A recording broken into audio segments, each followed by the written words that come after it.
Eh bien, bonsoir, mesdames et messieurs. Merci d'être là. Alors, avant déjà d'oublier, je vous signale tout de même que dans ce bel Institut de France, le 26, il y a le samedi 26, hein, c'est ça 24, oui. Et le samedi 24, il y a la nuit de la lecture.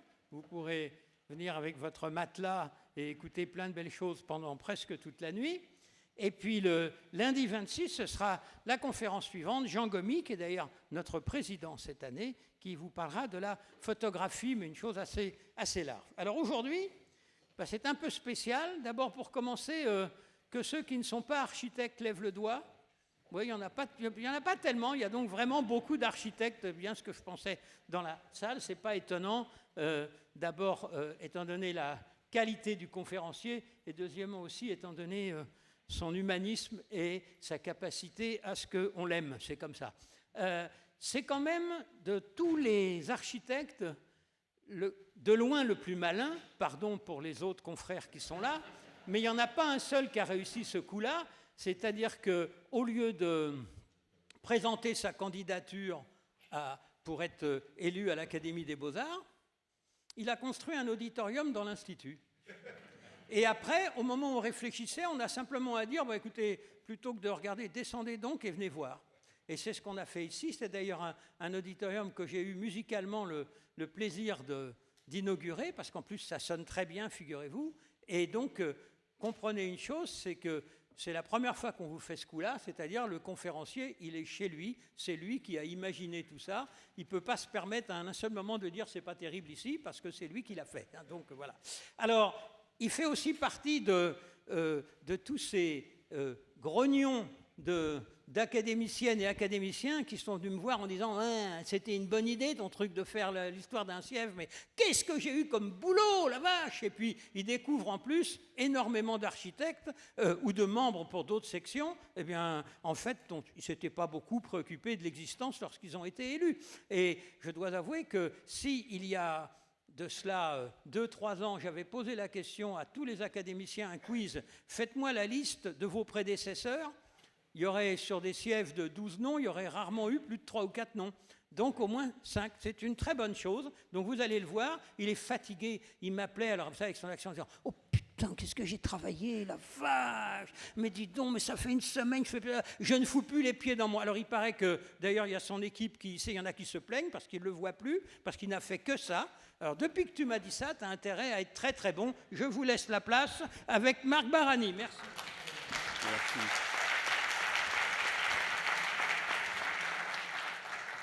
Merci Laurent, tu es toujours bon, aussi bon en présentation.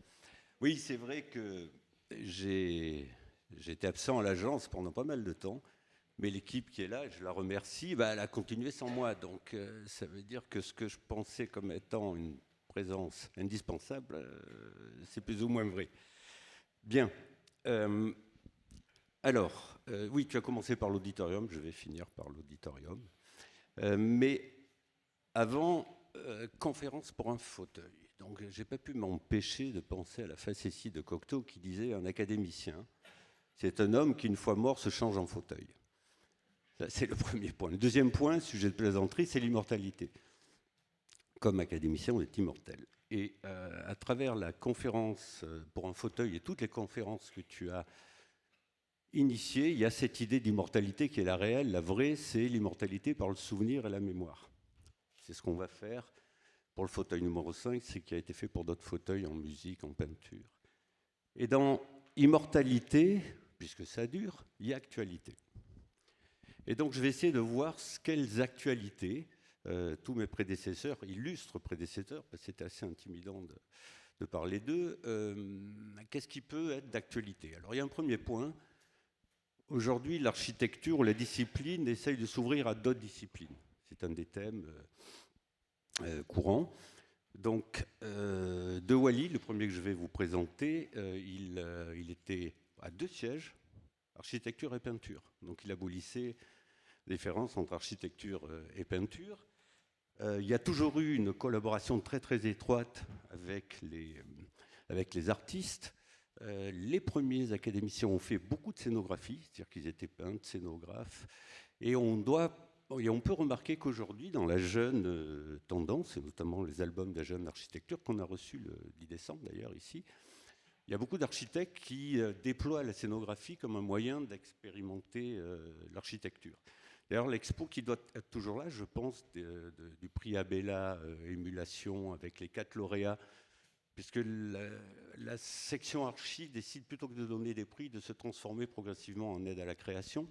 Donc on reçoit 4 lauréats qui sont en résidence au domaine de Frappotel, dans la fondation de Dominique Perrault et Gaël Prévost. Et donc il y a une exposition qui est là, vous verrez leur appétence pour la mise en scène et donc cette transversalité des arts. Sur la fin, Jean Balladur et les 2 derniers fauteuils et Claude Parent, eux, c'est plutôt avec la philosophie. Balladur a fait il avait une double formation, philosophe et architecte. Et Claude Parent a travaillé beaucoup avec Virilio, qui est un philosophe aussi. Ça, c'est le premier point. Deuxième point, et donc, c'est un focus ou un regard que je vous propose de porter sur le travail que j'avais présenté tout à l'heure des architectes. Le deuxième, c'est la transformation des bâtiments. Aujourd'hui, on est dans cette pleine question. Et ils avaient une idée du patrimoine tout à fait différente de la nôtre. C'est-à-dire qu'ils préservaient moins et considéraient l'architecture comme un dispositif mouvant sur lequel on pouvait intervenir et qui était toujours en mouvement.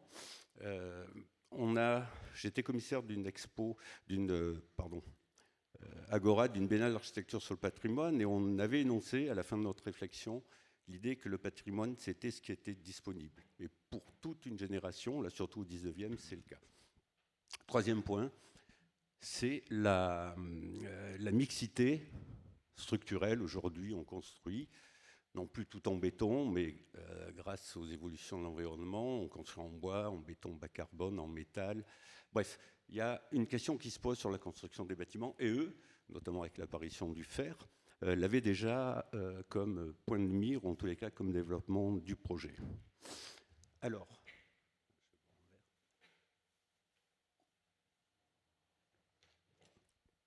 je vais dans cette introduction vous donner une clé de lecture, en tous les cas celle que j'ai découverte, parce que le 19e est une période qui est très peu enseignée dans les écoles d'architecture, en tous les cas à l'époque où j'ai fait mes études. Et c'est... D'abord, 15 architectes qui étaient des noms et qui sont devenus des visages et pour lesquels j'ai pu les connaître un peu mieux à travers leur architecture. Donc, le beau et le goût. Vous m'en direz tant. Je dois avouer que, parce que c'est un thème qui revient souvent, hein, fin 18e, 19e, je dois avouer que ça représente pour moi la grandiloquence, une attitude un peu ampoulée, voire prétentieuse. Et pourtant, ça cache d'autres concepts qui sont très importants pour comprendre le travail de ces architectes, comme je vous le dis, surtout fin 18e et 19e. Le beau. Alors déjà, le beau, une petite parenthèse. Le beau, aujourd'hui, il réapparaît. Hein, on parle d'actualité, c'en est une, dans le discours des architectes. Évidemment, il apparaît de façon assez floue. C'est un mot très compliqué à manier, donc souvent c'est un vecteur pour leur travail, donc c'est pas très grave. Mais quand il est instrumenté par le politique, ça devient plus compliqué. C'est-à-dire que, je donne un exemple, on parle de la France moche. La France moche, ok. C'est-à-dire les entrées de ville, etc. Compliqué quand même de parler de la France moche quand c'est le quotidien, qu'il y a des gens qui y vivent, qui ont leurs affections, c'est leur environnement. En gros, on leur dit, vous vivez dans la laideur, avec toutes les conséquences que ça a. Donc l'approche sociale me paraît plus pertinente. Le beau, en revanche, pour nos académiciens, c'est quelque chose de tout à fait différent. Parce que le beau, il est lié à la composition, Émeric Zublena en a déjà parlé, à la composition et à la proportion. Mais la composition et la proportion, c'est quelque chose de très particulier. Ça renvoie aux tracés harmoniques, qui sont appelés plus tard tracés régulateurs, c'est-à-dire, vous les connaissez, le nombre d'or, racine de 5, etc. Et pourquoi cacher ? Parce que je ne sais pas pourquoi, ou paradoxalement, c'est une tradition orale. On n'a pas de documents qui retracent, sauf des interprétations, les compositions qui sont pourtant réglées au millimètre, hein, de toutes ces architectures de l'époque. Pour preuve, j'ai demandé à l'IA qu'elle me compose un tracé régulateur sur des bancs connus ou qu'elle me donne des exemples de tracés régulateurs. Elle a planté complètement. Quand je lui ai demandé pourquoi, elle me dit parce que je n'ai pas d'informations. Donc c'est une tradition orale. Et pourquoi elle est orale? Parce que c'est un outil très important et que, de conception, et que du coup, il partait du principe qu'il fallait une formation très élaborée pour pouvoir s'en servir sans faire de contresens. Alors, quelques exemples. Voilà, vous voyez le carré qui est la base. C'est anthropomorphique, hein, un homme tient dans un carré, bras tendus, les racines de 2, les racines de 5, les racines de 5 sur 2, et toutes les compositions harmoniques possibles. Alors elle renvoie à cette époque à une mise en relation rationnelle, hein, entre ce qu'on comprend de l'ordre du monde et comment on peut le retranscrire en géométrie. C'est aussi tout ce travail avec les mathématiques. Géométrie et mathématiques sont liés à propos des nombres irrationnels. Une restitution par Georges Jouven de la façade du Parthénon, qui est en racine de 5 et double carré. Bon, je vous passe les termes. Vous voyez, c'est restitution sommaire, hein, c'est juste les points généraux.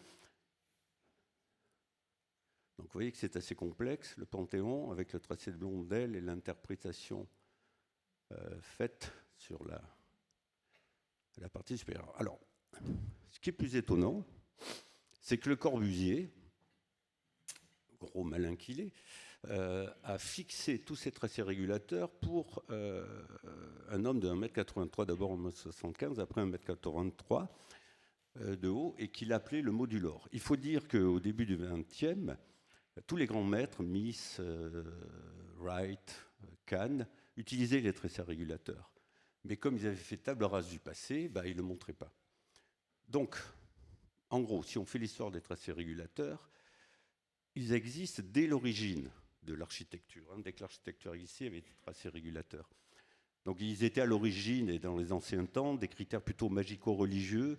Les prêtres qui dessinaient des temples en Inde pensaient mettre en harmonie avec les dieux l'architecture. Ils sont devenus un outil rationnel de conception, mais en rapport avec l'ordre du monde au XIXe, dans la période qui nous intéresse, et puis un outil rationnel de conception utilisé par Corbu pour avoir une assistance pour faire des belles proportions. Alors, oui, exactement. Exactement. Mais oui, donc, pour conclure avec ces tracés régulateurs, je suis passé un peu vite à Devailly, il y a donc le beau et le goût. Le goût, c'est le style.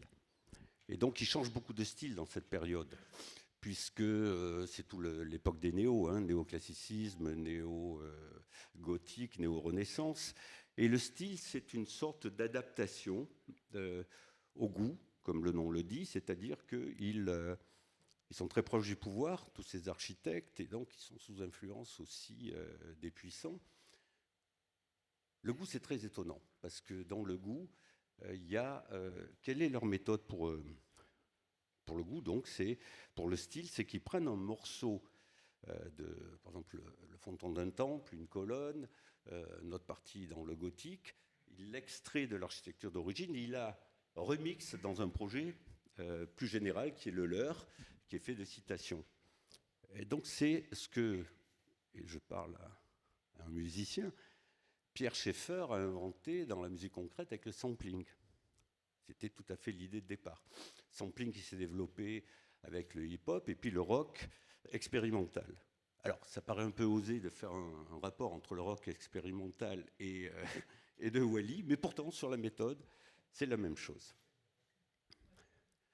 Donc, on peut imaginer aussi que, finalement, ces tracés régulateurs, qui sont une tradition orale, ils sont, comment dire, la propriété de la discipline, pas seulement des architectes, hein, parce que du prêtre qui construisait un temple jusqu'au maître maçon à l'architecte, il les utilisait, mais c'est le savoir-faire de la discipline, donc il n'était pas accessible aux politiques ou aux commanditaires.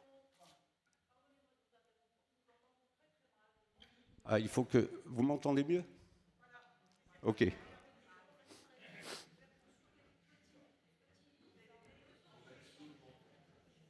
Oui, oui, excusez-moi. C'est dommage que vous ne m'ayez pas entendu, mais surtout que c'était beaucoup par la parole. Donc,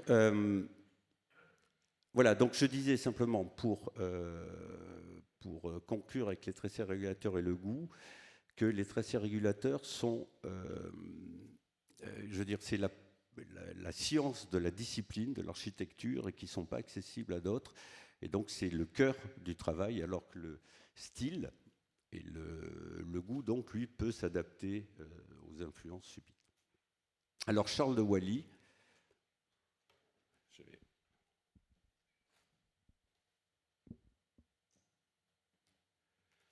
Charles de Wally, c'est une des figures majeures du néoclassicisme français de la seconde moitié du XVIIIe. En 1752, il est Grand Prix de l'Académie royale d'architecture. Il enchaîne avec un séjour de 3 ans à Rome pour l'étude des bâtiments de la Rome antique et de la Rome moderne. En 1767, il est élu à l'Académie royale et en 1771 à l'Académie de peinture et de sculpture. Je vous le disais, c'est un fait rare qui abolit la distinction entre artistes et architectes. Il enjambe par la suite la Révolution française pour être élu à la nouvelle Académie, celle de l'Institut au fauteuil numéro 5, l'Académie royale ayant été dissoute. Son travail se déploiera jusqu'à des projets d'urbanisme avec un vaste plan d'embellissement de Paris. Il est tout à la fois architecte, artiste, scénographe et urbaniste. Alors ça, c'est son projet qu'il a fait avec Père pour le théâtre de l'Odéon. Et on voit que pour mettre en scène le théâtre, ils ont refait le quartier avec des rues convergentes sur une place semi-circulaire. Le premier projet, image est un peu flou, mais le premier projet de Wally, ça me fait penser à Livio Vacchini qui disait « il faut vivre longtemps avec un mauvais projet pour trouver le bon ». Et le bon, c'est celui-là, qui est beaucoup plus épuré, néoclassicisme radical, épuré.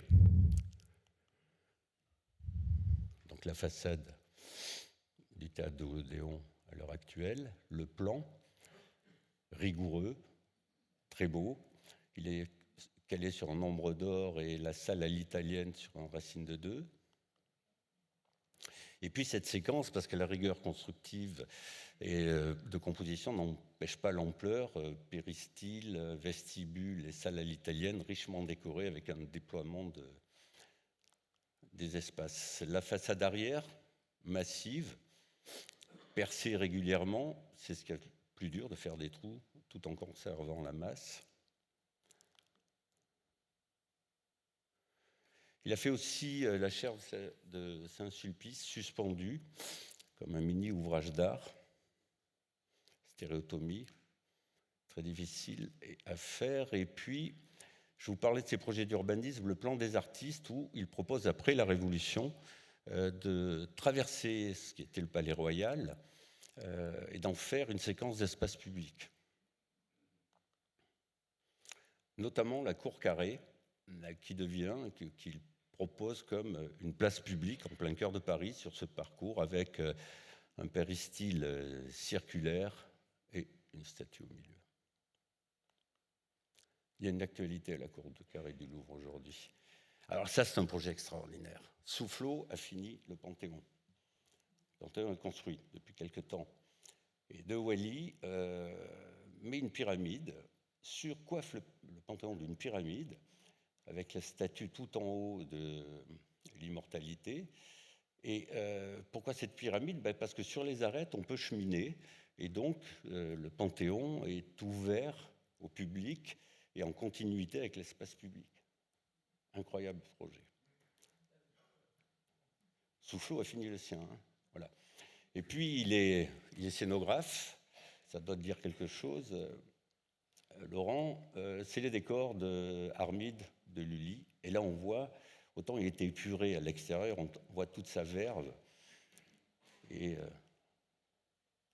sa capacité à faire des dessins et des ambiances magnifiques. Alors, avec De Wally, on commence par un architecte qui est talentueux, qui est utopiste et qui est iconoclaste. Ça démarre pas mal. Jean-François Chalgrin. Donc, le travail de Chalgrin intègre les mutations politiques de l'époque. Il met en place la transition entre le goût pour le néoclassicisme du règne de Louis XVI et la monumentalité impériale. En 1758, il est Grand Prix d'architecture et séjourne 4 ans à Rome, c'est le séjour obligé à l'époque, à l'Académie de France. 1770, réception à l'Académie royale d'architecture. 1789, il est élu à l'Institut de France en section architecture. Il est architecte des fêtes publiques sous le consulat, explorant ainsi la liberté aux fêtes par les projets d'installation éphémères. Donc ça, c'est le plan de Saint-Philippe-du-Roule. Alors vous voyez que la position, c'est un plan basilical qui sera suivi par beaucoup d'architectes suite à sa proposition. Vous voyez la position un peu particulière de l'église qui est le long d'une rue. Et on verra que ça aura une influence sur sa façade. Elle n'est pas sur une place ou en face d'un axe d'une rue. Les façades hiératiques, dépouillées, une notion de sacré puissante. Et puis la façade, on voyait que les corniches et l'entablement sont surdimensionnés pour exister en vue longitudinale. C'est un bâtiment qui tend le cou. Collège de France. Voilà, le néoclassicisme pur, serein, calé. On pressent toutes les compositions des tracés régulateurs. Mais cette sérénité affichée par la façade, en fait, elle repose sur une violence, dans la mesure où tous les bâtiments existants ont été quasiment tous rasés pour faire place au nouveau projet. Un projet en U, avec une porte qui est ouverte sur un axe qui va jusqu'à la Seine. Et là, il y a eu une chose tout à fait intéressante. Vous voyez en noir le projet de Chalgrin. Et sur les côtés, l'extension de Le Trouilly, oui c'est ça, c'est son nom, qui a continué le projet dans le même esprit que son maître. Donc dans l'axe vers la Seine, le portail maçonné, la profondeur. Sur les côtés, on voit que ce portail sert ou contribue à tenir l'espace et à donner la sensation monolithique du projet. Et à droite, le nouveau projet complété, où il est difficile de distinguer quels sont les architectes qui sont intervenus. Donc, continuité. L'Arc de Triomphe. Comment tenir le vide avec un bâtiment? C'est un bâtiment d'une puissance incroyable, austère, composé lui aussi. Chalgrin avait au départ imaginé des colonnes et puis il les a épurées pour exprimer avec une radicalité absolue la puissance de l'Empire. La façade avec des bas-reliefs. Mais c'est un bâtiment, c'est-à-dire qu'il est creusé là aussi en stéréotomie. C'est une prouesse technique incroyable parce qu'il est creux. Voilà une vue du dessous qui donne une idée de toute la complexité de la construction. Et ça, c'est un décor pour une architecture éphémère, c'est plus qu'un décor, pour le mariage du dauphin et de Marie-Antoinette. Donc ils étaient capables de faire des architectures de cette taille en bois et en tissu, de façon éphémère. Voilà. Aujourd'hui aussi, on essaie de faire, il y a un courant d'architecture éphémère, mais vraisemblablement pas à cette taille. Alors Percier. Percier est architecte et décorateur néoclassique. Associé à Pierre Fontaine, ils ont fait toute leur carrière avec Pierre Fontaine, il conçoit avec lui le style Empire, version du néoclassicisme riche et archéologiquement documenté. En 1786, il est premier Grand Prix de Rome, précédemment appelé Grand Prix d'architecture. Il séjourne 5 ans à l'Académie de France à Rome. Il ne s'intéresse plus aux ruines antiques, mais focalise son attention sur les palais et les maisons de la Renaissance et de l'âge baroque. À son retour, il dirige les décors, là aussi toujours ce rapport proche du théâtre de l'Opéra. En 1811, il est élu à l'Académie des Beaux-Arts, donc c'est le style Empire. Dans l'axe de l'Arc de Triomphe, il fait l'Arc de Triomphe du Carrousel, c'est un espace plus petit, contenu dans les Tuileries, donc qui s'attendrit. C'est beaucoup plus décoratif, il y a des colonnes, des bas-reliefs, d'ailleurs dont celui de Meunier. On voit tout le travail de liaison ou de travail commun, architecte, sculpteur et peintre, ça durera jusqu'à la bonne moitié du 19e. Ils font souvent des tandems d'ailleurs. Le style Empire, on a fait parler de sampling, c'est du sampling de styles architecturaux. L'intérieur. Et puis, ils ont aussi dessiné la rue de Rivoli, la façade de la rue de Rivoli qui a été lotie après. Et là, on voit un mythe l'actualité, qui est reparti au début du XXe, notamment avec Corbus, c'est-à-dire que l'architecte sait tout faire. Il sait dessiner la ville jusqu'à un siège, voire la petite cuillère. C'est ce mythe-là qui était à l'époque, je ne le savais pas, mais ils avaient déjà cette impression d'omnisavoir. Jean Huvet. Alors, Jean Huvet, il incarne la transition entre le néoclassicisme impérial et l'éclectisme du XIXe. Donc, il est vraiment dans la période éclectique. Il a été élève de Charles Percier. Il remporte le Grand Prix de Rome en 1807 et succède à son maître en 1830 au fauteuil numéro 5 de l'Académie des Beaux-Arts. Sa carrière est marquée par sa loyauté envers les projets de ses prédécesseurs et sa capacité à naviguer dans les eaux troubles politiques de la Restauration et de la monarchie de Juillet pour mener à bien les commandes de l'État. Alors, UV, c'est la Madeleine. Vous connaissez tous la Madeleine, donc un site privilégié et une affaire d'une complexité incroyable. Ça a duré 80 ans. Donc il y a eu 3 ou 4 projets d'église qui ont été faits dessus. J'ai besoin de mes notes, même tellement c'est complexe, je vais vous le simplifier. Et après, Napoléon veut construire un temple à la gloire des armées françaises. C'est le projet de Pierre-Alexandre Vignon, c'est-à-dire un temple, donc la Madeleine. Mais finalement, Napoléon y renonce et ça redevient une église. Ça a été imaginé comme une gare aussi. Bon, voilà. Et Vignon meurt et Huvet termine les travaux. La Madeleine, le temple d'origine, la commande de Napoléon, classique. Il y a tous les attributs, y compris les marches. Il est sur un socle, en proportion. Magnifique. Et le plan commence à donner l'indice d'un truc un peu bizarre, parce que le temple dedans, il y a des efflorescences, c'est assez complexe. Et en fait, c'est une église. Et donc, on arrive à cette chose incroyable, un temple à l'extérieur, une église à l'intérieur. Alors, ce n'est pas une volonté conceptuelle, mais le résultat, il est fascinant. Parce que déjà, il dit que l'architecture, c'est une fiction, c'est-à-dire que par le parcours, on voit le temple de loin, on rentre, et quand on rentre, on est dans un autre monde, donc ça dilate le temps, ça dilate les sensations, mais c'est l'invention du collage aussi, d'une certaine manière. Le collage qui a été, au début du siècle dernier, l'instrument des avant-gardes, cubisme, dadaïsme, surréaliste, c'est-à-dire l'idée de dilater l'espace et de faire un lieu polysémique. C'est complètement incroyable. Pour des archives aujourd'hui, c'est vraiment fascinant. Hittorf. Alors Hittorf, sa carrière, lui faisait partie des gens que je connaissais.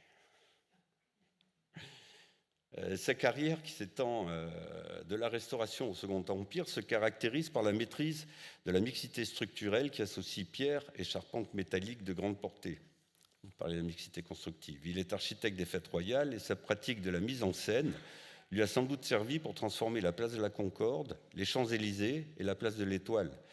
Il a joué comme urbaniste un rôle majeur dans l'aménagement de l'entrée ouest de Paris, ce qui lui a valu quelques inimitiés avec le baron Haussmann. Il est l'élève de Charles Percier. De 1822 à 1824, il voyage en Italie et il pousse un peu plus loin en Sicile. Il est élu à l'Académie des Beaux-Arts en 1853 et en 1855, il a la médaille d'or de la Royal Institute of British Academy. Hittorf. La place de la Concorde. Donc il établit surtout l'axe, il compose, on voit la Madeleine derrière, hein, il compose avec l'axe nord-sud vers la Seine, avec l'obélisque, les 2 fontaines. Et puis ce qu'on peut dire la place de la Concorde, c'est la quai de la Verticale, hein, avec l'obélisque et puis les colonnes rostrales. D'ailleurs, il y a cette image qui en dit long sur le moment où ils ont élevé l'obélisque. Les colonnes rostrales, qu'il a dessinées, hein, à l'époque, encore une fois, il dessinait tout en détail. Les Champs-Élysées, bon, c'est à peu près ce qu'on connaît aujourd'hui, sauf que les luminaires de l'époque étaient, eux aussi, travaillaient jusque dans le moindre détail, cette maîtrise de tout. Et puis la place de l'Étoile, là, on fait partie des bâtiments qui en imposent à la ville. Hein. L'Odéon, il a changé, voilà, une partie de la ville, Saint-Philippe-du-Roule, ça s'adapte à la ville, et là, la place est rayonnante et Hittorf dessine les façades des hôtels pour une homogénéité. Alors là, de nouveau, on parlait de collage, on arrive dans je ne connaissais pas ce bâtiment, un truc incroyable. La mairie du premier et l'église Saint-Germain d'Auxerrois. Trouvez l'église, trouvez la mairie. Alors de biais, on commence à avoir un indice. La mairie sur le côté parce que le toit ne continue pas.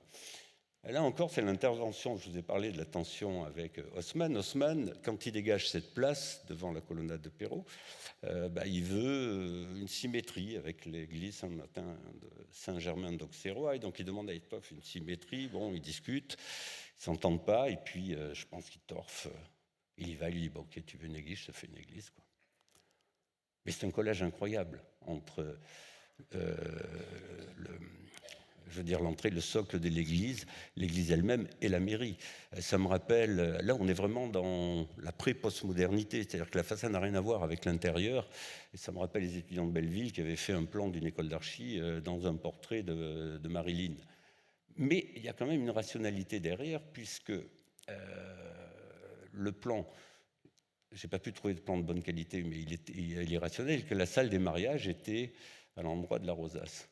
Donc un mixte vraiment particulier. La gare du Nord, avec sa façade que vous connaissez tous. Alors pourquoi cette frontalité ? Parce qu'une gare qui arrive en ville de façon...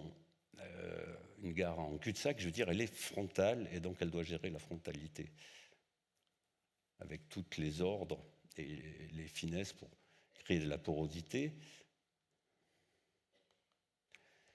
Mais on parlait de mixité de construction, on voit la charpente en métallique, et puis la pierre autour. Mais ce qui est très étonnant, c'est que la peau de pierre est hyper fine. C'est-à-dire qu'on se dit qu'on a une technique maîtrisée pour la pierre et ensuite une nouvelle technique pour les charpentes, mais en réalité, les deux progressent en même temps, parce que cette peau très fine, elle était contreventée légèrement, pas facile à faire. L'intérieur, avec la charpente et ses tirants, pour qu'il n'y ait pas de poussée latérale sur les fameux murs de pierre. Alors, Labrouste, Henri Labrouste, c'est une figure centrale de l'architecture du XIXe siècle. Il est précurseur fondamental du rationalisme structurel et de l'intégration du fer dans l'architecture monumentale publique. Il a fait ses bibliothèques avant Hittorf. En 1824, il est Grand Prix de Rome. 1829, son étude de la basilique de Paestum marque une rupture épistémologique. Il démontre que l'architecture antique n'est pas un idéal, mais un organisme vivant adapté à des besoins sociaux, remettant en cause la doctrine du beau idéal défendue par Quatremer de Quincy. Il en résulte un conflit majeur avec l'Académie. En fait, la basilique de Paestum, c'est un temple, elle a 9 colonnes. Donc il y en a une dans l'axe, alors que le Parthénon, il y en a 8. Et donc ça a enclenché un débat où il a été ostracisé. Et du coup, il monte dans cette traversée du désert un atelier libre, pas aux Beaux-Arts, donc qui formera la génération rationaliste. Sa position doctrinale, elle s'appuie sur 2 piliers, l'adéquation de la forme à la fonction, l'honnêteté constructive. En 1867, il est élu à l'Académie des Beaux-Arts. Voilà donc la bibliothèque Sainte-Geneviève, qui est un des bâtiments qui m'avait le plus impressionné quand j'étais étudiant. C'est magnifique parce qu'il démontre que la pensée rationnelle n'exclut pas la transcendance et que dans son rapport entre le sol et le ciel, c'est un bâtiment énigmatique, on sent qu'il se passe quelque chose dedans, il est à la fois massif et délicat. Bon, c'est un chef-d'œuvre. Et on comprend à l'intérieur, donc, une bibliothèque, ça doit stocker les livres à l'abri de la lumière et dégager des espaces pour les lire, donc en pleine lumière. Voilà une gravure de l'époque, cette légèreté incroyable. Voilà les deux temps. On stocke les livres en bas de l'image et on les lit en haut. Et puis, voilà. Et là, on se rend compte, peut-être en faisant référence à Régis Debray, que la différence entre le sacré religieux et le sacré laïque, elle n'est pas aussi claire que ça. Parce qu'il y a une dimension sacrée dans cette bibliothèque, mais ce n'est pas du sacré religieux, c'est encore autre chose. Donc, il en fait une autre, plus développée, plus baroque, sur le site Richelieu. Voilà le plan au centre. Donc, juste pour un petit rappel, je ne vous embêterai plus avec ça, mais c'est un racine de 2, l'ensemble du plan. Le plan est carré, divisé en 8 carrés, surmonté par des coupoles avec des cercles comme puits de lumière. Voilà, incroyable de finesse, de justesse, c'est quasiment de la dentelle, mais le mot dentelle, il est pas complètement faux parce que la brousse est inspirée des corsets de l'époque et des structures qui tenaient les tissus, donc en rapport avec le textile. Alors, Antoine Nicolas Bailly, c'est un architecte praticien au service de l'État et de l'Église sous le Second Empire et la Troisième République. Il alterne les grandes commandes parisiennes et les chantiers diocésains. Ces commandes sont en majorité des interventions dans des bâtiments existants. En 1850, il est nommé architecte des diocèses de Bourges, Valence, Digne, avec l'appui de Viollet-le-Duc. Il est élu à l'Académie des Beaux-Arts. Il devient président fondateur de la Société des artistes français. Alors, avec lui et le tribunal de commerce de Paris, qui n'est pas très loin, là, on voit comment un architecte de l'époque doit se débrouiller avec les injonctions qui pèsent sur lui. Napoléon III voulait absolument que le bâtiment soit d'inspiration brescienne ou de Brescia, comme l'hôtel de ville de Brescia, et Hittorf voulait que la coupole soit dans l'axe du bâtiment de Sébastopol. Donc il a composé avec ça un bâtiment qui a été jugé disgracieux, parce qu'on voit qu'il est décentré par rapport au problème de la symétrie à l'époque. Il a composé comme il a pu, il a quand même fait un atrium central. Et là, on voit pourquoi la coupole, effectivement, est désaxée. Donc, 2 injonctions contradictoires qui ont fait un bâtiment spécifique. Gabriel Ancelet. Alors, Gabriel Ancelet, il mène une carrière d'architecte officiel au service du Second Empire, chargé notamment des résidences impériales de Pau, Biarritz, Arteaga et Compiègne. Son œuvre est marquée par l'éclectisme caractéristique du XIXe. Elle s'appuie sur une connaissance approfondie des styles architecturaux. Il utilisera et combinera le néoclassicisme, le néogothique, le néo-renaissance français. Rien que ça. Il est Grand Prix de Rome d'architecture. Il devient pensionnaire de la Villa Médicis pendant 4 ans. Il est nommé professeur de dessin ornemental à l'École des Beaux-Arts. Il est élu à l'Académie des Beaux-Arts en 1892. Alors, je vais juste vous montrer un projet d'Ancelet. C'est le château de Pau, un château historique qui a accueilli pas mal de rois et de reines. Donc ça, c'est l'état médiéval. Mais en réalité, c'est un château, c'est un cadavre esquis, quoi. Je ne sais plus combien, je crois qu'il y a 5 ou 6 architectes qui sont intervenus dessus. Donc, il se développe progressivement. Vous voyez, apparaît des tours, des fluorescences, des extensions. L'entrée du château est encelée. On le voit sur le plan, intervient en bas. C'est-à-dire qu'il refait l'entrée. On considère qu'elle ne correspond pas à ce qu'il faut pour ce château. On voit les murs épais au-dessus, le truc en bas. Voilà, il détruit la partie dite qu'on considérait comme historique aujourd'hui pour y faire une entrée néo-renaissance. Alors on voit, c'est toute la partie jusqu'à la première tour. Au fond, on voit avec quelle finesse ou délicatesse il a enquillé des mansardes, des petits tours, etc. Donc, voilà, pour percer le truc. Mais le soubassement, il a une attention pour ancrer sa tour et lui donner une puissance. Nénaud. Alors avec Nénaud, on a une carrière qui démarre avec la Nouvelle Sorbonne et qui finit avec le Palais des Expos, le Palais des Nations à Genève. Donc Nénaud, il est une des figures centrales de l'architecture française de la Belle Époque et de l'entre-deux-guerres.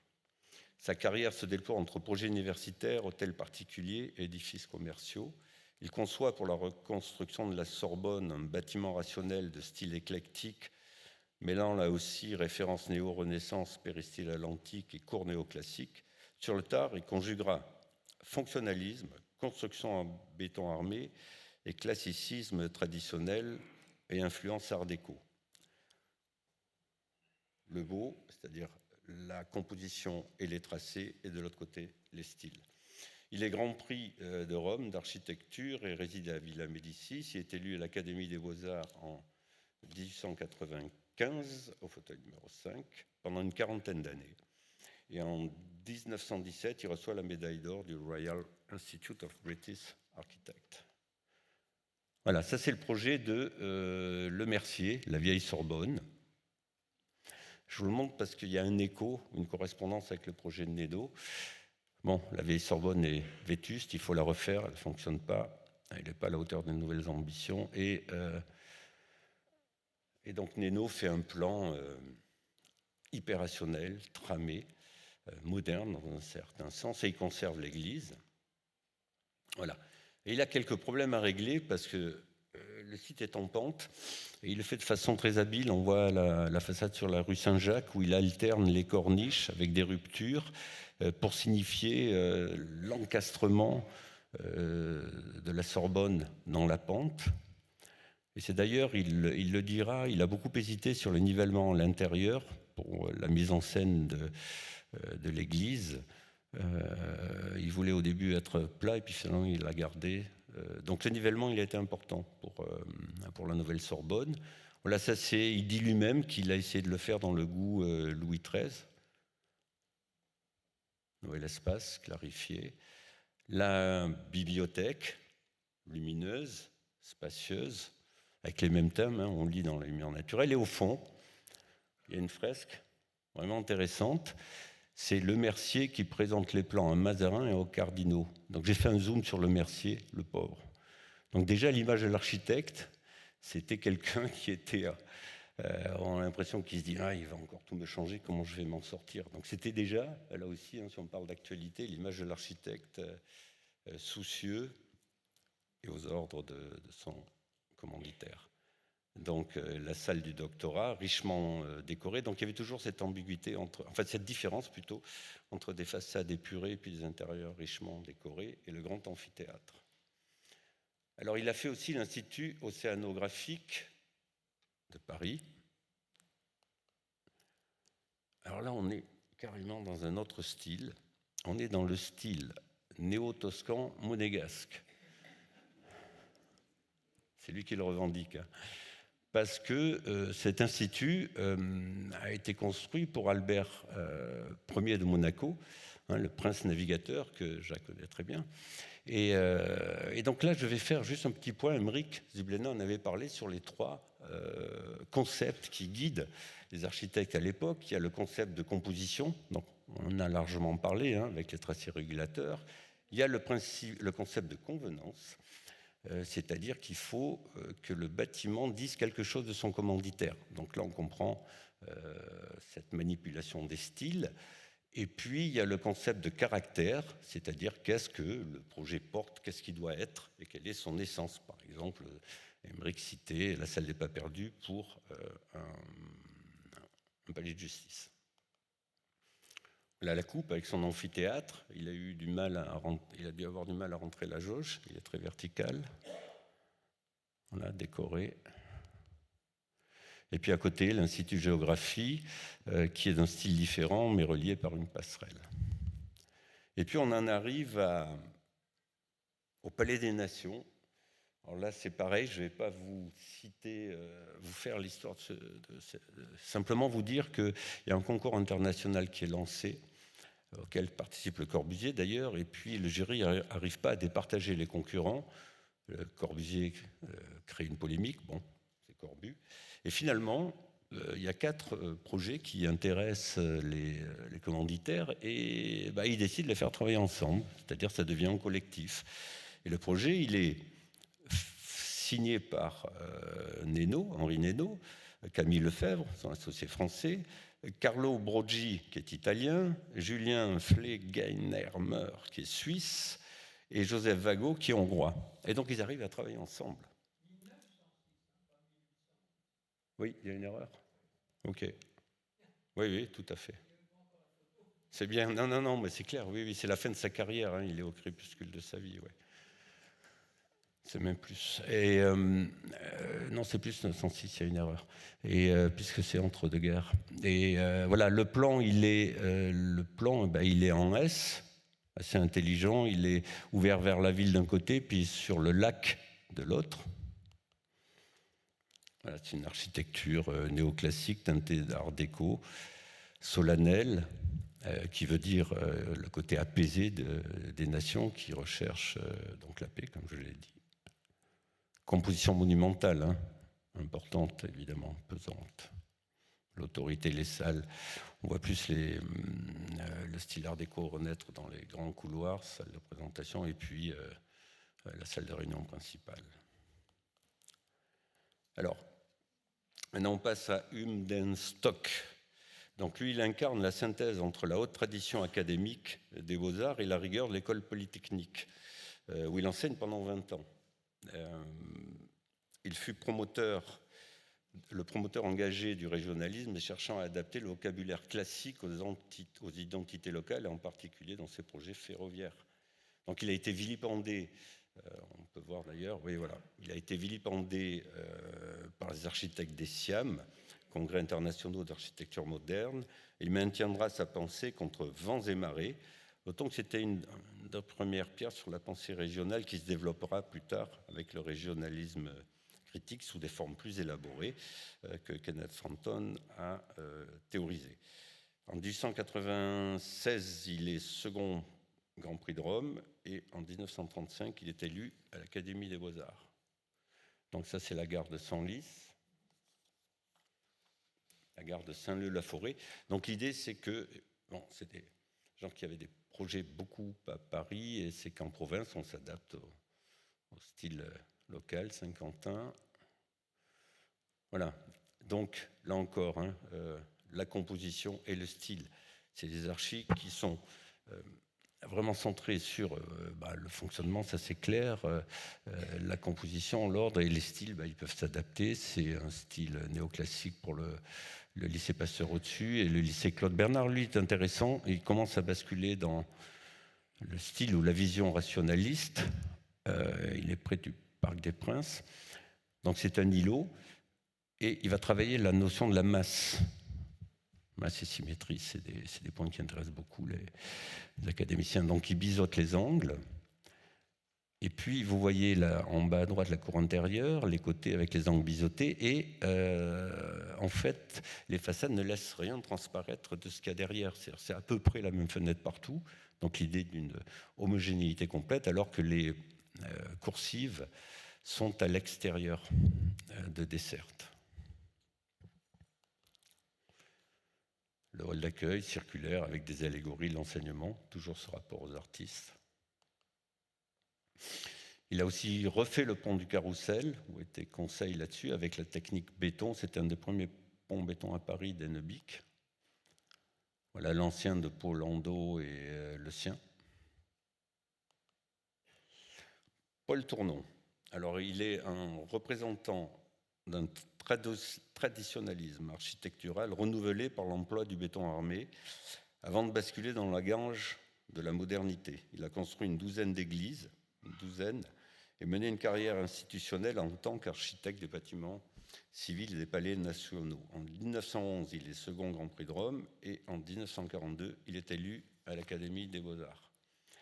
Alors, il a fait l'église du Saint-Esprit à Paris, une église étonnante, insérée dans des habitations préexistantes. Donc, vous voyez que l'entrée est détachée du corps principal de l'église. Il en profite pour faire le clocher et la faire apparaître sur le boulevard, pour ensuite, en épousant le dénivelé, monter dans le cœur de l'église, qui est d'inspiration byzantine avec des coupoles en béton. Étonnant d'utiliser le matériau pour faire ça. Puis à l'arrière, elle est plutôt inscrite dans la ville sans apparat particulier. Il a fait aussi le sanatorium de Baudifier, donc là beaucoup plus rationnel. Grand balcon pour prendre l'air, ensoleillement, grandes horizontales. Et puis à l'arrière, on voit que là, il est dans une sorte d'efficacité. Il y a le petit porte-à-faux pour essayer de faire entrer la lumière quand même, c'est-à-dire qu'il prolonge les gradins sur la partie arrière et la cour intérieure. Donc lumière, espace. Et puis la maison de la radio, là on pourrait être, par rapport aux énoncés que je vous sais avant, dans l'idée du caractère. Il y a des bureaux, des locaux techniques et un auditorium. On voit l'auditorium là qui tend vers la ville, un peu à la façon d'Alto. Il y a une fresque de Lursa et puis cette peau de verre très fine, contreventée en triangle pour qu'elle puisse tenir et qui est simplement agrafée avec la fresque de Lursa qui a été réparée. Urbain Cassan. Alors, c'est un architecte polytechnicien. Son œuvre reflète les transformations de l'architecture française au XXe siècle. Donc, ça démarre de la reconstruction des gares du nord de la France, un peu avec Hubbenstock dans le même style, avec la Première Guerre mondiale, pour finir avec les grands ensembles universitaires et les hôpitaux des Trente Glorieuses. Le travail de Cassan se situe à la croisée du fonctionnalisme et du régionalisme. Il a exercé des responsabilités administratives majeures au ministère de la Reconstruction de l'Urbanisme. En 1941, alors ça c'est intéressant, il est à l'origine du chantier intellectuel 1425, une enquête sur l'architecture rurale en France. C'est d'actualité là aussi. Cette initiative témoigne de son intérêt pour le patrimoine vernaculaire, rare chez un architecte moderniste. En 1944, il est nommé au ministère de la Reconstruction de l'Urbanisme. En 1953, il est nommé architecte en chef des bâtiments civils et palais nationaux. Et en 1956, il est élu à l'Académie des Beaux-Arts. Donc une gare qu'il a faite sur l'idée du train. Là, il verse dans la métonymie. Une gare des wagons. Et puis, c'est surtout, son œuvre est surtout intéressante quand il va travailler avec Plouet et Walter sur les hôpitaux. C'est-à-dire que l'hôpital de type pavillonnaire français, il ne suffit plus. Et donc, on est passé au concept américain d'hôpital vertical, hyper-rationnel, plan en peigne. Et donc, dans l'équipe, il y a un entrepreneur. Donc, c'est peut-être les prémices de conception-construction. Ils font équipe avec un entrepreneur directement parce qu'ils ont des coûts et des délais à tenir super serrés. Plan, rien à dire, parfait, rationnel. Mais c'est quand même, il est quand même élevé dans l'Académie des Beaux-Arts, donc il ne peut pas s'empêcher de composer. Donc son fonctionnalisme, il est monumental. Une grande horizontale avec des petits pavillons en bas, une verticale qui magnifie l'entrée, et puis une symétrie. Voilà là le procédé de conception en préfabrication particulière. Les salles lumineuses. Là, on voit une idée en bas à droite, c'est la salle de radiologie. On voyait la technologie à l'époque. Enfin, des espaces rationnels et clairs. Et puis, le projet, très présent quand même. Et habillé de briques rouges, là, on n'est pas dans la vérité constructive de la Brouste, mais plutôt dans l'adaptation du projet à son contexte. Et là, on va passer dans un autre projet, alors là, incroyable. Enfin, en tous les cas, je l'avais vu, mais il m'a beaucoup surpris en l'étudiant. C'est une faculté de médecine avec un hôpital à Lille, c'est la cité hospitalière de Lille. Donc vous voyez le même dispositif très simple d'EPI, enfin très simple, oui, qui était exposé simplement à Beaujon.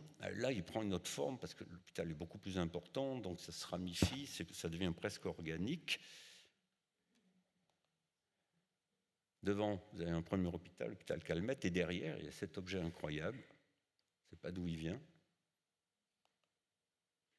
Et tout est rationnel, hein, y compris les terrasses qui permettent de prendre l'air et le soleil. Donc en allant au bout de la fonctionnalité, on arrive à un projet complètement incroyable qui est à la fois archaïque et futuriste, en tous les cas inédit. Et le rapport qu'on fait entre fonctionnalisme et style international, ben là, il est battu en brèche. La bibliothèque centrale, et puis de la faculté, l'église sur le côté. Et puis voilà, je n'ai pas résisté à l'idée de vous montrer des cartes postales de l'époque. Un objet vraiment incroyable, qui peut, d'une certaine manière, alors je ne sais pas si Balladur avait vu ce projet-là, mais il peut y avoir des correspondances, en tous les cas, avec la Grande Motte. Recouvert de briques, là aussi. En fait, c'est hallucinant, hein, c'est un projet incroyable. Remondé. Alors, Remondé, il appartient à la génération des architectes français diplômés à la veille de la Seconde Guerre mondiale. Il a été pour partie formé aux États-Unis. Il succède à Auguste Perret à la tête de son atelier à l'École des Beaux-Arts et accueille dans son agence des architectes comme Franck Gehry ou Jacques Rougerie. Tu nous en diras un peu plus. Il a été actif dans les domaines de l'enseignement, de la santé, de l'administration et du logement de masse. Il est Grand Prix de Rome d'architecture en 1936. En 1948, il est nommé architecte des bâtiments civils et palais nationaux. En 1956, il est élu à l'Académie des Beaux-Arts. Donc, il a fait le lycée climatique, René Billière, donc sur les idées d'aération, de retour à la nature. On voit son plan là sur cette image qui est tendu, qui est organisé par rapport au soleil et tendu vers les vues lointaines de la vallée et des collines. C'est une architecture rationnelle et très intéressante avec une grille décalée de la façade qui permet des remplissages. C'est-à-dire c'est le même dispositif qui peut être rempli de manière différente. Là encore, il y a une actualité à ce type d'architecture. Régionaliste sur les pignons avec la pierre. Il a travaillé avec Charlotte Perriand à gauche sur les armoires et Hélène Knoll, l'architecte, la designer américaine pour les tables et les chaises. Là, il a fait des habitations à Passy, Kennedy. Donc là, on voit encore un rapport organique entre la maison de la radio et sa forme courbe. Enfin, ce creux permet aussi de donner le maximum de vue sur la scène. Avec une petite subtilité, c'est un immeuble mixte, bureau-logement. Les bureaux, la façade vitrée est au nu, alors que les logements se distinguent par un creux, par une loggia. Et puis il a fait l'ambassade de France à Washington, autour d'un patio, une sorte de dispositif proliférant par strates pour s'adapter à la pente, hyper simple et efficace. Donc une sorte de vision géologique du site avec la place centrale. On en arrive à Jean Balladur, donc on se rapproche de notre époque. Alors lui, c'est une figure singulière dans l'histoire de l'architecture française de la seconde moitié du XXe siècle. Il est philosophe de formation autant qu'architecte, et il construira son œuvre à partir d'une recherche constante sur l'échelle humaine, le rapport entre l'architecture et le paysage, et les possibilités d'expression plastique du béton.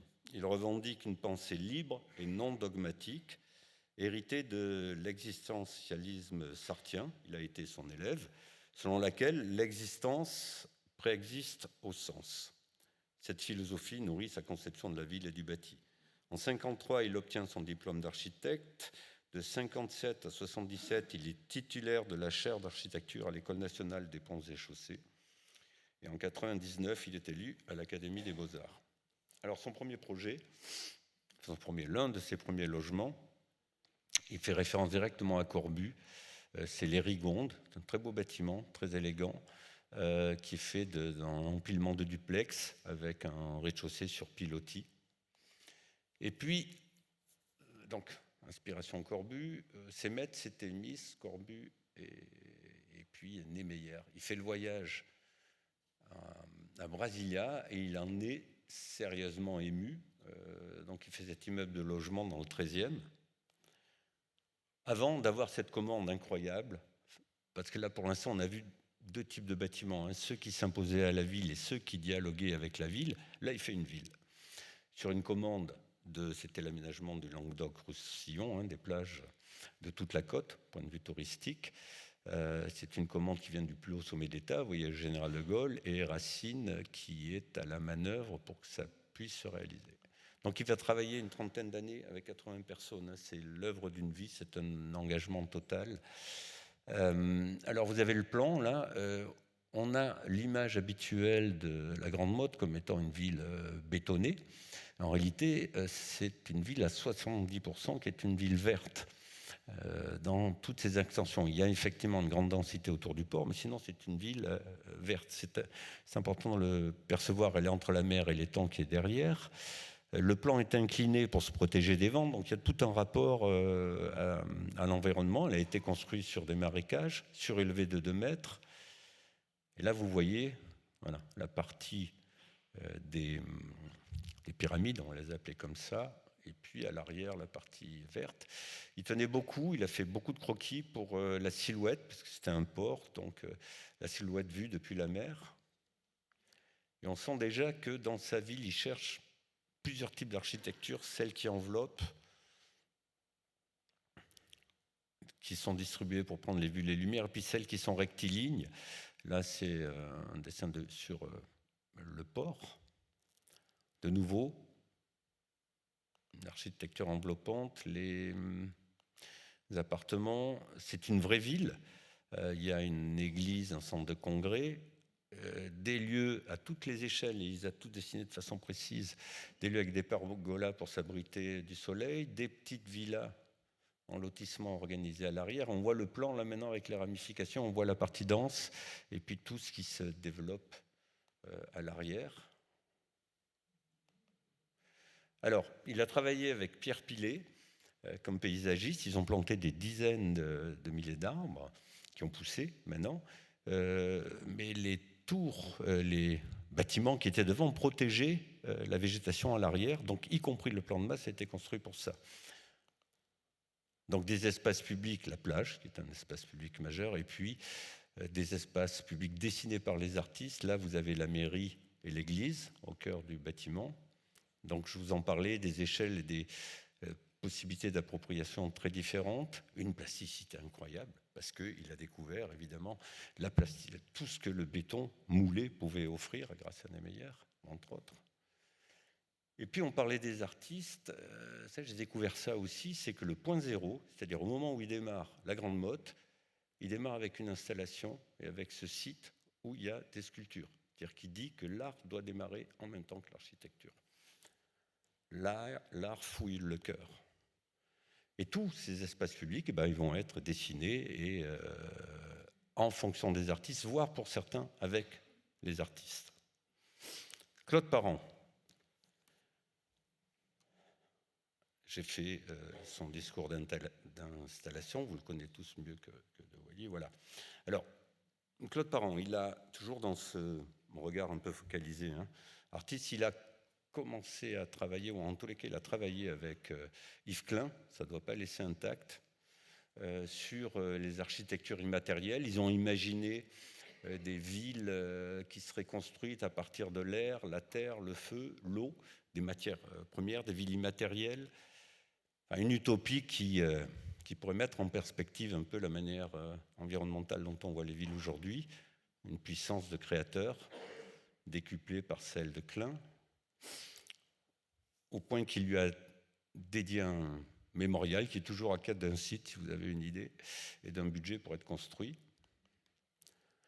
Et Claude Parent, c'est l'inventeur du plan incliné, des plans inclinés, de l'architecture comme ça, avec un sol qui bouge. Alors la légende veut, je ne sais pas si elle est vraie, mais qu'il ait trouvé cette idée. Il aimait conduire vite, il a fait une sortie de route, il s'est retrouvé sur un talus. Et l'idée lui serait venue comme ça sur ce talus quand il attendait les secours. En tous les cas, c'est une autre manière, évidemment, de rapport de corps à l'espace et de pratiquer l'espace. S'il a fait le pavillon français de la Biennale de Venise, qui a eu un grand retentissement, et puis il a construit avec Virio l'église Sainte-Bernadette de Banlay en béton, en écho avec les bunkers qu'ils avaient étudiés.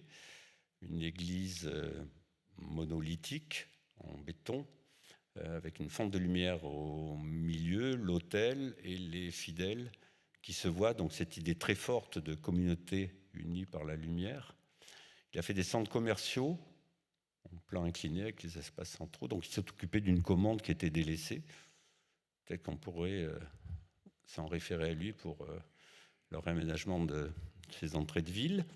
L'immeuble de la maison de l'Iran qui est suspendu parce que le sol était très mauvais, donc peu de points d'appui possible. Donc ils ont décidé avec l'architecte iranien d'avoir des ancrages et de suspendre les trucs. Et puis ces villas avec ce rapport qu'il entretient toujours entre le sol, le ciel et la lumière. Il a participé aux centrales nucléaires, il était architecte conseil pour les centrales nucléaires, qui était à l'époque le vecteur de la modernité. Et puis il a fait ses dessins incroyables. Je commence par celui-là, Colère, et sur le dessin de droite, il faut détruire les temples. Voilà, donc là encore en rapport au patrimoine, qui finalement n'était pas si éloigné des premiers archis qui rasaient tous les endroits où ils se mettaient. Voilà cette continuité. Il voyait la ville comme les laves du Vésuve, c'est-à-dire quelque chose de continu dans lequel il fallait tailler son habitation à la hache et retrouver des dessins extraordinaires. Ça, c'est un dessin de l'architecture de la migration. Il imaginait les sociétés en migration permanente. Et voilà, là c'est pareil, encore un autre dessin. Bon ben, on termine les 15 sièges comme on a commencé, c'est-à-dire avec un architecte talentueux, utopique et iconoclaste.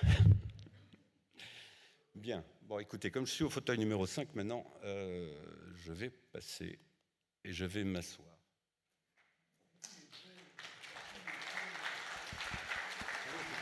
C'est pas fini. Non. Si j'arrive à le rentrer, ouais. Je vais m'asseoir pour parler de Marc Barani. Alors, je suis censé bien le connaître, mais rien n'est moins sûr. Donc, j'ai commencé par faire mes études d'archi à la Villarson, à l'école d'architecture de... Vous voyez, je suis troublé quand je parle de moi, c'est toujours compliqué. À l'école d'architecture de Marseille. Donc, pour passer mon diplôme, j'ai décidé de partir une année au Népal. Donc, j'ai travaillé et je me suis formé à l'anthropologie pendant 3 ans avec le CNRS. Et je n'ai pas fait le voyage à Rome, j'ai fait le voyage au Népal.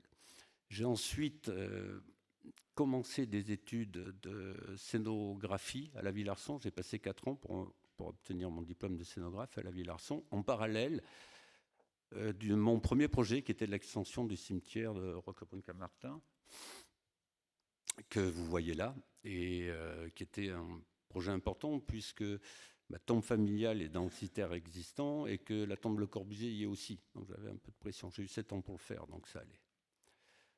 Deuxième projet, avant de vous proposer de faire une sorte de filiation du fauteuil à partir de thèmes comme les ponts, les bibliothèques, etc. Donc ça, c'est le fronton, on en a parlé maintes fois. On fait le concours pour le tribunal de grande instance d'Aix et le ministère nous demande de redéfinir une symbolique contemporaine pour la justice. Bon. Il nous donne un dossier très étayé, passionnant d'ailleurs, et qui dit que finalement l'image la plus partagée par tout le monde de la justice, c'est ça, c'est le temple. Mais le temple, il dit quoi? Au-delà du style, il dit la poussée, il dit quelque chose de tectonique, il dit la poussée des colonnes et de l'entablement sur le message qui est sur le fronton, message culturel. On reprend la même chose avec des blocs, les salles d'audience qui poussent au-dessus la partie où la justice se prépare, qui elle est transparente. Les salles d'audience sont opaques, protégées pour qu'il y ait cette sérénité pour donner la justice. Voilà. La salle des pas perdus qui est ouverte sur le paysage. Et les salles d'audience, elles aussi, ouvertes à la ville. Alors, je vous ai dit, on va y aller par thème. Bon, évidemment, loin de moi l'idée, parce que j'ai pris un risque, j'ai beaucoup hésité, puis je me suis dit c'est pas mal et il y a des choses qui ressortent. L'idée, c'est pas de comparer la qualité des projets, évidemment, mais de voir les filiations qu'il peut y avoir, sachant que l'architecture, elle est pétrie par les forces économiques, techniques, sociales et politiques. Donc pont et passerelle. C'est Henri Nénaud qui fait un projet de monument. C'est un de ses premiers projets. Donc là, on est dans la transformation. Il transforme le pont de la Concorde en lui ajoutant un monument à Gambetta. Labrouste, lui, il fait un pont qui peut, on appelle un pont suspendu, mais en réalité, c'est un monument. On ne sait pas exactement où c'est entre la France et l'Italie. Donc le franchissement. Humdenstock, on en a parlé, c'est à Paris, c'est un pont en béton. Balladur, lui, il a fait une passerelle suspendue à la Grande Motte. Une passerelle aussi qui n'a pas une grande difficulté de portée, mais qui devient un objet sculptural. Et nous, on a commencé un compagnonnage avec Jean-Bernard Datry, qui est un ingénieur incroyable de CETEC, pour faire des ponts. Ça a commencé par le pont Renault, donc une lame tendue vers l'île, et avec un dispositif qui fait que les voitures et les gens se baladent sur les garde-corps. Le pont Tabarly à Nantes, le mât a été calculé et positionné pour qu'il soit à la hauteur en correspondance avec les immeubles à côté. Le pont sur le Rhin, un ricochet, et une passerelle qu'on vient de perdre, douloureux, une passerelle ruban dans le sud, qui est tendue et qui, voilà, on marche sur un fil. Donc les gares du Nord, celle du Humdenstock, à Senlis, la gare de Lens, la gare de Noyon, la gare Saint-Amand-les-Eaux, et puis là c'est une extension concours qu'on a perdu aussi de la gare de Nantes. On a conçu le bâtiment comme un pont qu'on pousse, ce qui permettait de gagner beaucoup de temps sur les travaux, et puis c'est un belvédère tout simple, avec vue sur la ville. La gare des tramways de Nice, alors c'est un peu particulier, on devait faire au début un centre de maintenance, il ne rentrait pas sur le site initial, donc on a trouvé un autre site et on s'est installé au milieu d'un nœud autoroutier. Vous voyez le projet, difficile de le cerner, et en s'installant au milieu du centre autoroutier, on a repoussé la gare terminus au pied des immeubles, c'est-à-dire qu'on a par ce projet, en allant de l'autre côté de cette barrière qui était quasi infranchissable à l'époque, créer un lien avec 3000 habitants. Voilà, ça c'était la place d'une bretelle d'autoroute, la gare est dessous. Au-dessus, on accède au parking relais pour arriver ensuite à des jardins plantés pour les résidences. Et cette idée, alors ce projet était incroyable parce que c'est un projet d'infrastructure technique, c'est un projet d'architecture, c'est un projet de paysage. Mais c'est un projet urbain, c'est-à-dire qui vise à améliorer la vie des gens par la connexion nouvelle qui a été faite. Bibliothèque. Alors c'est une toute petite bibliothèque de Nénaud, mais qui est très belle parce qu'elle est en proue du bâtiment, donc elle tient le bâtiment. Il y a celle de toujours Nénaud, à la Sorbonne, on la connaît, qui se dilate. Il y a évidemment celle de Labrouste, magnifique. Celle au pluriel. Celle d'Urbain Cassan. Et puis, c'est un concours qu'on a perdu à Condorcet où, je vous l'ai dit, le caractère d'une bibliothèque, c'est l'espace, la lumière, la structure. Donc, c'était des espaces ouverts, dégagés, et il n'y a rien de plus que la structure parce que tous les fluides, c'est-à-dire l'air conditionné, le chauffage, tout ça, passait dans les poteaux et dans les poutres.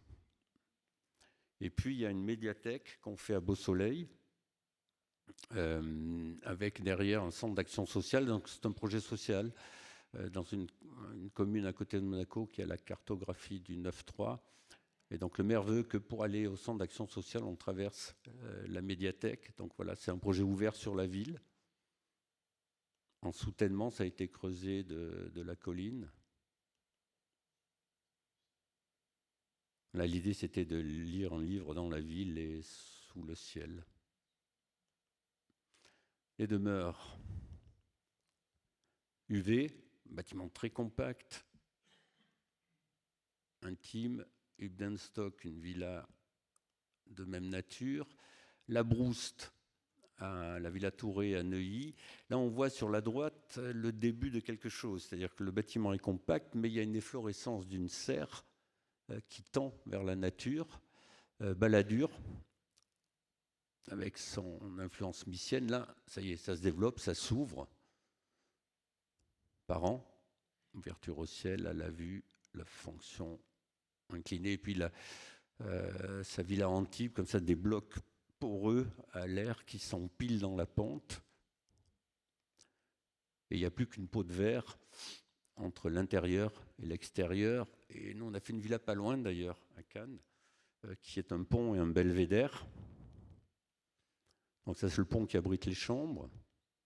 Le belvédère, c'est ce qu'on voit quand on y accède, avec un espace disponible dessous. Et sous cet espace, il y a un salon qui doit être familial ou pouvoir accueillir des réceptions estivales. Et là, on voit que même la peau de verre disparaît. Vous avez à gauche les vitrages à effacement dans le sol, et l'espace change complètement pour avoir une vue dégagée sur la mer. L'horizon est au milieu de l'espace, là, 3,20 m, 1,60 m. Les amphithéâtres, et je terminerai avec ça. Peut-être une petite présentation de celui-là. Donc, Néno, l'Institut océanographique, toujours Néno, au Palais des Congrès, et voilà. Donc, Palais des Nations de Genève. L'École nationale de la photographie, où on a un amphithéâtre qui est ouvert sur la ville et le paysage. L'idée, c'est qu'on a des rideaux, évidemment, on puisse avoir une conférence, et depuis la rue, on la voit. L'idée de ce bâtiment étant une lame transparente sur la partie supérieure pour la partie extravertie de l'école, en communication la ville. Et puis en bas à droite, vous voyez le bloc de l'enseignement où les étudiants sont, de notre point de vue, en tous les cas, ils devaient être dans une intimité à l'abri du monde. Et puis l'accompagnement de l'ancrage béton, la toiture qui se soulève, et puis le mouvement de guéri vers le ciel vibrant avec sa tour. Ça, c'est l'Institut méditerranéen des risques et développement durable. Là, l'idée, c'était un enseignement où il y a des étudiants, des chercheurs et des entreprises. Il fallait que tout le monde se croise, donc on a mis l'amphithéâtre dans le hall directement. Voilà, on le voit avec le patio central. Et c'est un bâtiment qui est protégé du soleil et qui diffuse la lumière par une peau de verre. Alors, l'Institut, on va terminer avec ça, si vous n'êtes pas trop... voilà. L'Institut de France. Alors, l'Institut, il est fait par le sous-sol et par l'histoire. On ne s'en rend pas compte immédiatement. Bon, nous, en faisant le concours, on a pu s'en rendre compte. Mais donc, il est sur les limites du mur de Philippe Auguste, sur les anciens fossés. Et ça donne ce plan que vous avez à droite, incroyable, un déhanchement. C'est le Collège des Quatre Nations, à ce moment-là, fait par le Vau, qui fait que, quand on est sur la passerelle des Arts, la coupole est centrale et le bâtiment nous accueille avec ses bras, et alors que cette coupole est dans l'axe aussi de la rue Mazarine à l'arrière. Donc il arrive à le faire avec ce déhanchement. On en a, je ne sais pas pour vous êtes arrivé, mais si vous arrivez par l'entrée centrale, on ne s'en rend pas compte tout de suite. C'est une organisation particulière, mais hyper savante. Et nous, on doit intervenir, comme le secrétaire perpétuel nous l'a dit, dans la partie qui est sur les liens en rouge, c'est-à-dire le lien entre la monnaie et l'Institut de France. Qui est un lieu industriel. À cette époque-là, je crois que l'Institut de France a mis 200 ans pour récupérer la parcelle, quelque chose comme ça. On est dans le temps long, l'immortalité. Et voilà, le site au début. Donc il y a la cour numéro 2, la cour numéro 3 au fond qui est fermée. Et puis on a... Donc c'est une installation industrielle en béton avec une halle intéressante, 19e. Donc on décide de garder la halle, d'ouvrir le mur et puis d'installer, ça rentrait au chausse-pied, l'auditorium à l'arrière. Voilà, on connecte l'aile le bas et l'aile le haut. On ouvre la deuxième arche. Voilà, avant-après. Là, c'est la même fonction que la passerelle, hein, un garde-corps qui est tenu en fonction chaînette, ouvert sur la cour, avec en prolongement cette peau vitrée qui devient matériel minéral quasiment quand on la voit de côté. La coupe qui montre les diverses entités, parce qu'il y avait un côté didactique dans le bâtiment, les diverses entités qui composent le projet. L'axe ouvert qui fait des percées jusqu'à la scène, et puis la lumière qui sépare à la fois les entités qu'on a construites et qui les unit. C'est en lumière du jour, hein, vous êtes venu la nuit. Donc il y a une correspondance aussi entre l'auditorium que vous voyez ici, qui est fait en pierre et en bois. La coupole est en pierre, de façon monomatière, et la salle des séances où les académiciens travaillent est en bois. Donc on a essayé de faire un mix avec les deux. L'amphi, il a été dessiné de façon particulière. Ça devait être un lieu de travail pour les académiciens, un lieu de représentation comme il est aujourd'hui. Et donc on a repris la courbe exacte de la coupole, parce que ça vous permet de vous voir et d'avoir une convivialité plus grande. Et puis les rangs se redressent sur la fin. Et puis, voilà, ça c'est l'auditorium en pleine lumière, en lumière naturelle. Et on va terminer avec cette image. Alors, ça avait du sens d'utiliser des tracés régulateurs ici, puisque tout a été fait en tracé régulateur ou tracé harmonique. Et donc, on a composé cette façade de la scène avec des tracés harmoniques. Donc, je vous donne un indice, si vous avez envie de le retrouver. Il y a le nombre d'or, il y a racine de 2 et il y a racine de 5. Voilà. Tu vois, tranquille. Tout ça pour dire quoi? Tout ça pour dire que, je vais citer pour finir, Eduardo Soto de Moura, qui disait « L'architecture est le même livre que les architectes ne cessent de réécrire ». J'étais vraiment heureux de partager toutes mes découvertes avec vous. Merci pour votre attention.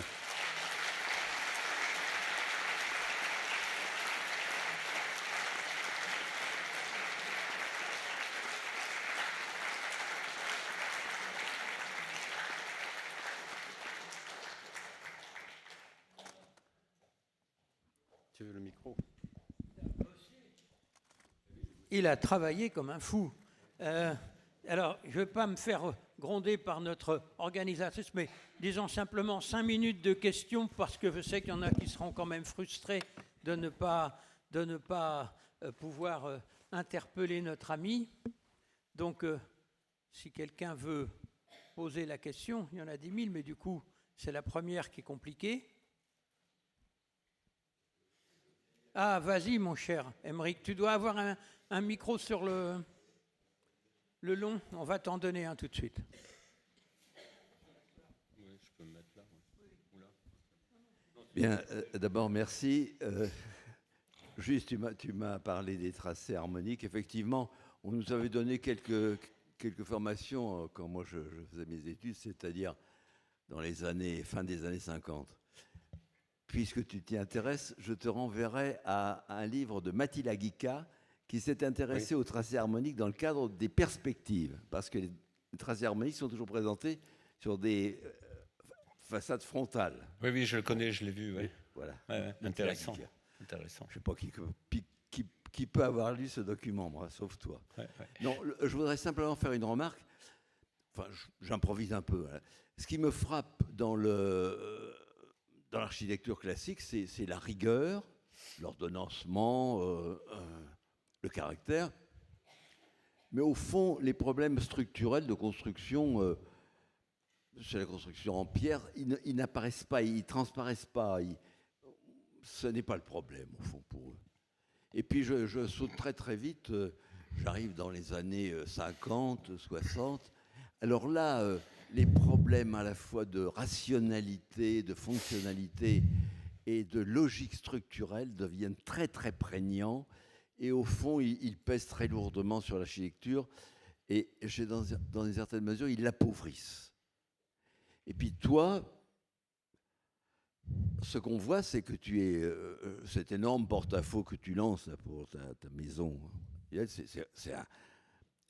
c'est une technique extraordinaire. Ça veut dire une compétence technique de la part des ingénieurs qui t'ont aidé, de toi. Ouais, ouais.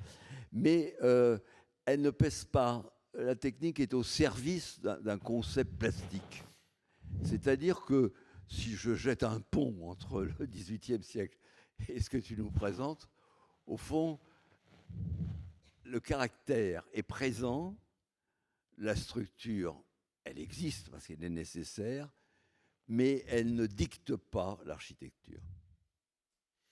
Bah, écoute, c'est vrai qu'il y a en tous les cas, dans tout ce qu'on a montré, là je m'en suis rendu compte en faisant l'analyse, hein, c'est qu'il y a dans ma génération, en tous les cas, une quête de la légèreté. Il y a quelque chose qui est de cet ordre, c'est-à-dire le vide, comment on le tient. Après, il y a d'autres sujets qu'on n'a pas pu aborder parce que c'était trop long, mais il y a le logement qui est un sujet central. Hein. Mais oui, écoute, oui, je pense que c'est vrai en partie. Moi, je voudrais revenir sur les... alors, sur la villa, si on revient sur la villa, pourquoi le porte-à-faux, il paraît important? Parce que la toiture est fine. Et si la toiture est fine, c'est parce qu'elle est souple. Et donc, dès qu'on veut calculer quelque chose en rigidité, on est obligé de consommer une matière de malade. Elle peut bouger de 15 cm avec le vent, la toiture. Donc ça posait d'autres problèmes qu'on a réglés assez simplement. Donc aujourd'hui, l'écologie, elle passe par l'économie de matière et par un renouveau de l'ingénierie. On a absolument besoin de retravailler or les réglementations ne sont pas organisées pour ça. Il faut qu'on retravaille les bâtiments en souplesse. Il torfe avec la gare du Nord. Je suis sûr que la charpente, elle se dépasse plus que ce que les Eurocodes peuvent nous donner aujourd'hui. Hein. Donc il y a ce besoin ou cette envie d'utiliser le moins de matière possible, quitte à donner l'impression de masse. Hein. C'est encore autre chose. Mais c'est vrai que le rapport masse-légèreté, c'est quelque chose en tous les cas qui personnellement m'intéresse. Peut-être parce que je suis né à Roquebrune-Cap-Martin et qu'il y a ce rapport tendu entre la mer, l'horizon, l'immatérialité, et puis la roche, comme ça, qui tombe à pic dessus. Ça vient peut-être de cette imprégnation du paysage, je ne sais pas, mais c'est possible. Après, sur les tracés régulateurs, je voulais dire autre chose aussi. Peut-être, je parle, un Grand Prix de Rome. Et oui. Est-ce que tu ne penses pas, moi c'est une hypothèse, alors oui, je n'ai pas cherché le vrai dans ce que je vous ai raconté, parce que le vrai c'est les historiens, j'ai cherché le vraisemblable, j'ai cherché à avoir des hypothèses. Mais le fait que tous les Grands Prix de Rome allaient faire un séjour à Rome ou en Sicile, ils faisaient des dessins magnifiques, mais ils faisaient des relevés, beaucoup de relevés. Et quand on sait que la tradition des tracés régulateurs est une tradition orale et qu'il y a dû y avoir des pertes en ligne au moment de la poussée de la pensée rationnelle au siècle des Lumières, est-ce qu'ils n'allaient pas mesurer tout dans les détails? Parce que c'est d'un raffinement infini. Hein, la feuille d'acanthe, elle est sur la fibre de Fibonacci. Est-ce qu'ils n'allaient pas retrouver des connaissances qui avaient été perdues dans la tradition orale? La première chose à rappeler, je parle du simplement 18e, 19e, hein, début 19e. C'est lorsque Vitruve a recommencé à relever les bâtiments, c'est la notion du module. Toutes les colonnes, les architraves, les frontons sont définis sur la base d'un module qui est simplement la dimension de, je ne sais pas quoi, le diamètre à la base. Voilà, ce n'est pas encore un tracé régulateur, enfin, harmonique à l'époque, harmonique, ouais. Mais c'est la notion que les mathématiques doivent être l'expression de ce qu'est l'architecture. Oui, c'est clair. Oui, c'est le rapport entre les lois de la nature que les mathématiques essayent de percer et la géométrie. D'ailleurs, ce qui est tout à fait étonnant, c'est que les tracés harmoniques, c'est un carré, un cercle, donc avec une ficelle et une corde, on dessine toutes les correspondances les plus complexes. Alors que les mathématiciens, avec le nombre irrationnel, c'est-à-dire les diagonales, eux, ils ont mis un peu plus de temps à essayer de les pointer et d'en comprendre la logique. Je crois que vous comprenez que si on les laisse faire ces deux-là, on est encore à minuit. Vraiment un grand merci, Émeric, un grand bravo pour tout ce travail. Merci.